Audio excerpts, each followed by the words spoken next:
pala, interesting yung kwento nito sa akin kanina. Pinagbubura niya pala yung mga dati niyang materials sa pinagdi-delete niya. Bakit? Dati niyang music video, mga kanta Anong niya. rason? Bakit? Nagulat nga ako dun eh, kasi para sa watch yung mga video, ang ganda nun. Like, ba't nawala? Pero Bakit? may iba Anong siyang rason ano. mo, Manggi? Ano? Anong rason mo? Ba't mo Ba't lininis? binura yung mga dati mong ano? Kumbaga, kasi katulad nun, nung bata ako, nakikinig ako kay Kuya Koy. Yeah.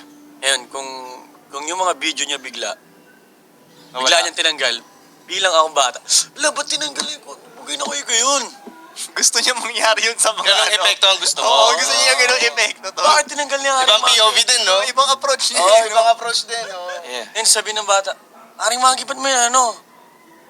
Bili ako ng t-shirt mo. Mabibili lang siya kasi makakaspell ko na siya makausapin. Oh, sige, bili ka ng t-shirt ko. Sabi ko sa'yo kung bakit. Kumbaga, kung gusto mo pa malaman yung marinig yung mga sinasabi ko doon, kausapin mo ko ng personal. Kausapin mo ko ng Nice one, telepono. Bayad ka na lang. Parang gano'n. Nice, nice. Nice move yun, nice move. Nice one. Bigyan mo sila ng free.